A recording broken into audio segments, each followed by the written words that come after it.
Welcome to the federal Andhra Pradesh. Amaravati రాజధాని ప్రాంతాన్ని అభివృద్ధి చేసేందుకు మరింతగా పరిధిని పెంచుతూ ఆ పరిధిలో రకరకాల అభివృద్ధి కార్యక్రమాలు చేపట్టాలని రాష్ట్ర ప్రభుత్వం నిర్ణయించింది. ఏపీ ప్రభుత్వం ప్రధానంగా అమరావతి రాజధాని ప్రాంతాన్ని 9 జిల్లాలకు విస్తరించింది. పశ్చిమ గోదావరి, ఏలూరు, కృష్ణా, గుంటూరు, పల్నాడు, ఎన్టీఆర్ జిల్లా, ప్రకాశం, బాపట్ల, మార్కాపురం జిల్లాలలో ఈ అభివృద్ధి కార్యక్రమాలను చేపట్టడానికి అమరావతి ఎకనమిక్ రీజియన్ను ఏర్పాటు చేసింది. ఈ రీజియన్కు ప్రభుత్వం ఒక కమిటీని నియమించింది. ఈ కమిటీ నిరంతరం ఏం చేయాలో కార్యక్రమాలను సూచిస్తుంది, పర్యవేక్షిస్తుంది, నిర్వహిస్తుంది. ప్రధానంగా ఏకీకృత అభివృద్ధి, ఇన్వెస్ట్మెంట్లు, ఇన్ఫ్రాస్ట్రక్చర్ డెవలప్మెంటు, పోర్టు ఆధారిత డెవలప్మెంటు, సముద్ర ఆధారిత ఉత్పత్తులను ఎక్కువగా తయారు చేసే కార్యక్రమాలకు ప్రత్యేకమైనటువంటి ప్రాధాన్యత ఇస్తోంది. అందుకే ప్రకాశం నుంచి ఏలూరు జిల్లా వరకు ఈ ఎకనమిక్ రీజియన్ జోన్ను ఏర్పాటు చేయడం, తద్వారా మంచి పెట్టుబడులను సాధించాలనేది ప్రభుత్వ ఉద్దేశం.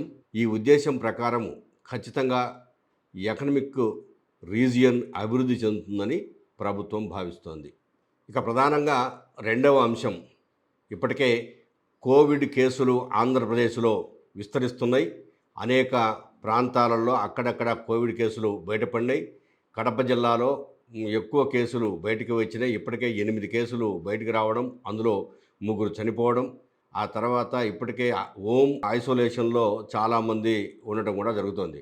ఆసుపత్రుల్లో చికిత్స పొందుతున్న వాళ్ళు కూడా ఉన్నారు. ఇక్కడ కడప జిల్లాకు సంబంధించి ప్రత్యేకంగా కోవిడ్ వార్డును కూడా ప్రభుత్వం ఏర్పాటు చేసింది. అలాగనే రాష్ట్రంలోని మిగిలిన జిల్లాలలో కూడా కోవిడ్ వార్డులు ఏర్పాటు చేయడానికి తగిన చర్యలు ప్రభుత్వం తీసుకుంటోంది. చాలామంది కోరుకునేది, చాలా ఆసుపత్రులలో మేము పోతున్నాగానే కోవిడ్ కేసులకు ప్రత్యేకంగా వార్డులు లేవు మా దగ్గర, మేము ట్రీట్మెంట్ ఏదైనా కావాలంటే ఇంజెక్షన్స్ అట్లాంటివి ఇప్పుడు ఇచ్చి పంపిస్తాం, మీరు ఇంటికి పోయి హోమ్ ఐసోలేషన్లో ఉండండి అని చెప్పి పంపిస్తున్నారు.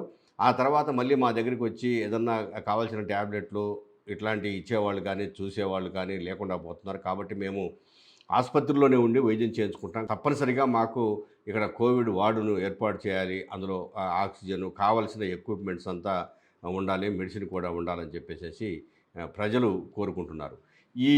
ఈ కోవిడ్ను RF5 వేరియంట్గా ప్రభుత్వం గుర్తించింది. అయితే వైద్య అధికారుల సంఘం వాళ్ళు కానీ వైద్యులు కానీ చెప్తున్నది ఏంటంటే దీనికి అంతగా భయపడాల్సినటువంటి అవసరం లేదు.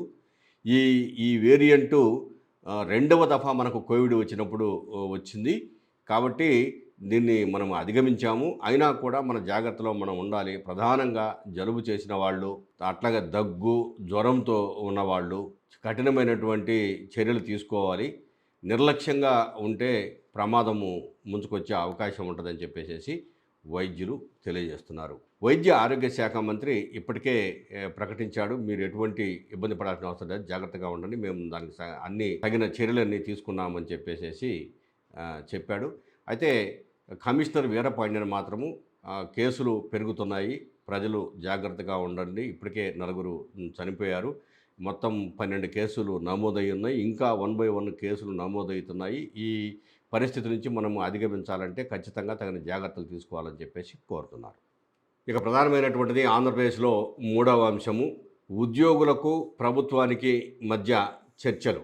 ఉద్యోగులు తమ సమస్యలు పరిష్కరించాలని 2 ఏళ్లుగా కోరుతూనే ఉన్నారు. గత ప్రభుత్వంలో కూడా కోరారు, 2 ఏళ్లుగా కోరుతూనే ఉన్నారు. ఈ ప్రభుత్వము అధికారంలోకి రాకముందు ఎన్నికల ప్రచారంలో తప్పనిసరిగా మేము మీకు ఉన్న సమస్యలన్నీ తీరుస్తామని హామీ ఇచ్చింది.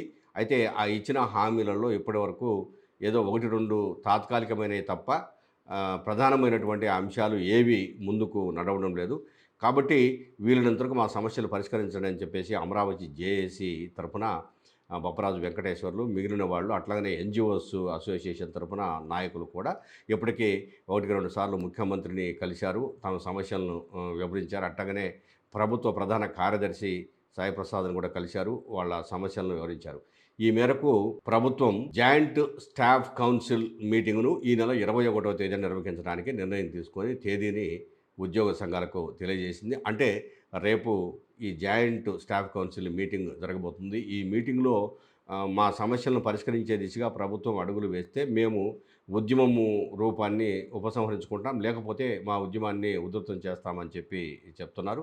వాళ్ళు ప్రధానంగా పీఆర్సీ కమిషన్ను నియమించాలని, అట్లాగనే రావాల్సిన బకాయిలన్నీ విడుదల చేయాలని, డిఏను ఇవ్వాలని, తాత్కాలికంగా పీఆర్సీ కమిషన్ లేదు కాబట్టి మాకు తగిన విధంగా ప్రభుత్వం అందించే పీఆర్సీ కమిషన్ నియమించే వరకు ఐఆర్ తప్పనిసరిగా ఇవ్వాలని చెప్పేసి ఉద్యోగులు కోరుతున్నారు.